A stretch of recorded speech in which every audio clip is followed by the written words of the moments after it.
अस्सलाम वालेकुम guys, welcome to guilt free being. आजकल हर दूसरा बंदा अपने बढ़ते हुए वेट को लेकर बहुत परेशान है और इसी को लेकर वो एक ऐसी डाइट की तलाश में है जिससे वो अपना फैट लॉस जल्दी कर सके।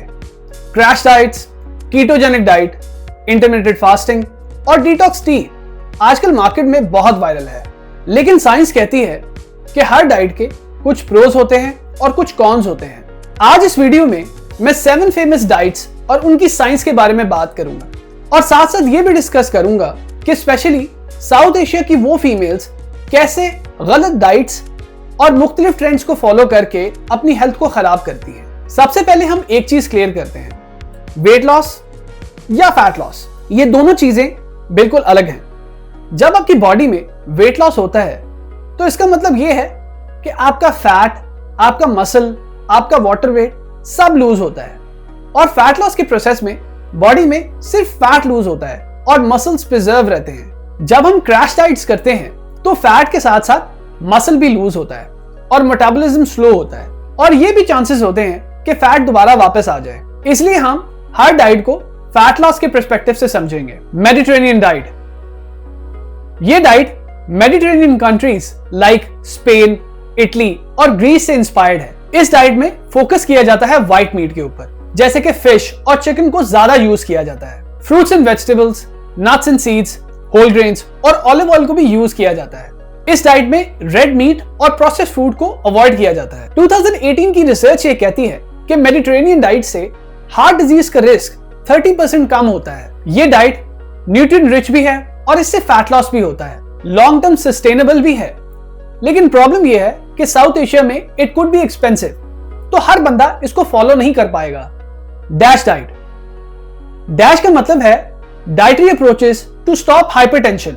ये डाइट ब्लड प्रेशर को कंट्रोल करने के लिए डिजाइन हुई थी। इस डाइट में कम नमक का इस्तेमाल किया जाता है, fruits and vegetables and whole grains का यूज किया जाता है, lean protein and low fat dairy को भी यूज किया जाता है एंड फ्राइड और शुगरी फूड्स को अवॉइड किया जाता है। डैश डाइट स्पेशली उन लोगों के लिए अच्छी है जिनका बीपी हाई रहता है। फैट लॉस के लिए भी अच्छी है अगर आपकी कैलोरीज कंट्रोल्ड हो, लेकिन सब लोग इसे फॉलो नहीं कर सकते।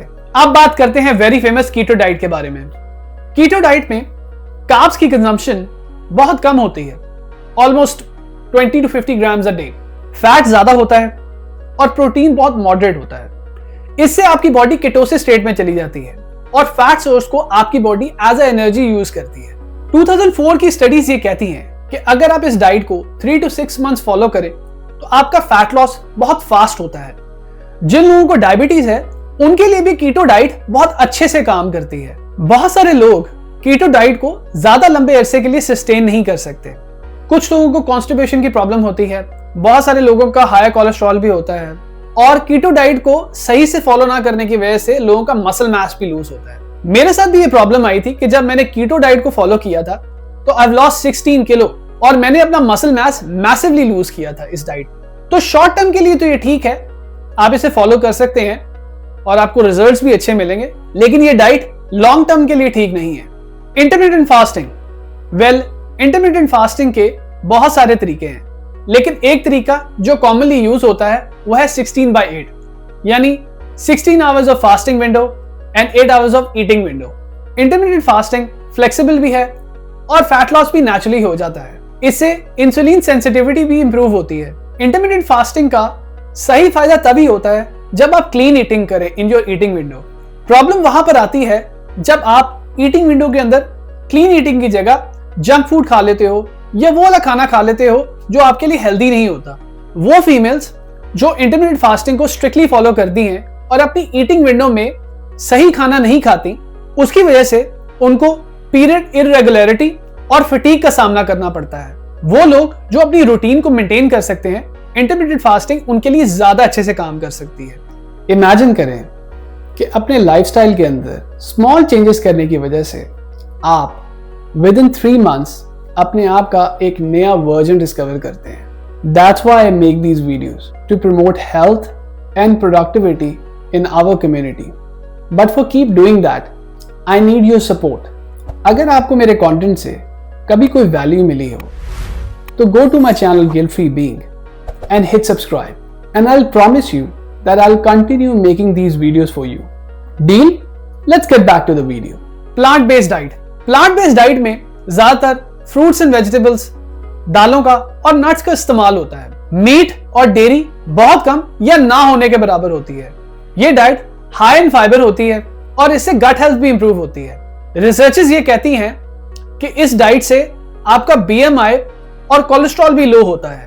बट इस डाइट से आपको विटामिन B12, ओमेगा 3 और आयरन की डेफिशिएंसी का रिस्क होता है। इस डाइट को लॉन्ग टर्म सस्टेन करने के लिए बहुत कॉशियस रहना पड़ता है। मोस्टली बहुत ज्यादा चांसेस होते हैं कि आपको किसी ना किसी चीज की डेफिशिएंसी हो सकती है, तो ये डाइट भी सबके लिए सूटेबल नहीं है।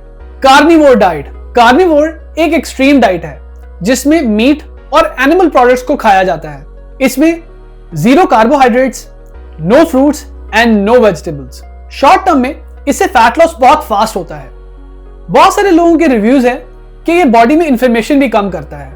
इस डाइट में फाइबर ना होने की वजह से कॉन्स्टिपेशन और गट इश्यूज हो सकते हैं। बॉडी में विटामिन्स और मिनरल्स की डेफिशिएंसी भी कॉज कर सकती है। लॉन्ग टर्म में ज्यादा मीट की कंजम्पशन कोलेस्ट्रॉल और हार्ट डिजीज के रिस्क को भी बढ़ा सकती है। इसलिए ये डाइट भी सबके लिए सूटेबल नहीं है। क्रैश डाइट्स या very low calorie diets VLCD में लोग सिर्फ 500 से 800 कैलोरीज कंज्यूम करते हैं। इस डाइट में नॉर्मली सूप्स, डिटॉक्स टीज और फ्रूट्स को यूज किया जाता है। ये डाइट तो किसी तरीके से भी हेल्दी नहीं है। आपका मसल लूज होता है, एनर्जी क्रैशेस होते हैं, हार्मोन्स इरेगुलर हो जाते हैं, औरतों में फर्टिलिटी इश्यूज होते हैं और इस डाइट को छोड़ने के बाद रैपिड वेट गेन होता है। क्रैश डाइट असल में फैट लॉस नहीं करती, ये एक्चुअल में आपकी बॉडी को डैमेज करती है, तो ये किसी के लिए भी सूटेबल नहीं है। अब बात करते हैं असल सोल्यूशन के बारे में। साइंस ये कहती है कि एवरीडे आपका मॉडरेट कैलोरी डेफिसिट होना चाहिए, around 300 to 500 calories. High protein intake होना चाहिए। आपको वीक में 3 to 5 टाइम्स स्ट्रेंथ ट्रेनिंग और मिनिमल कार्डियो करनी चाहिए और मिनिमम 7 से 8 घंटे रोजाना सोना चाहिए।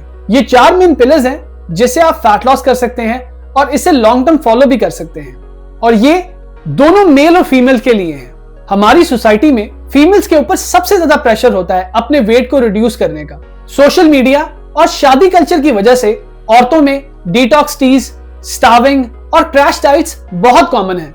WHO की रिपोर्ट के मुताबिक साउथ एशिया की 50% वुमेन इसी वजह से आयरन डेफिशिएंसी से सफर करती हैं।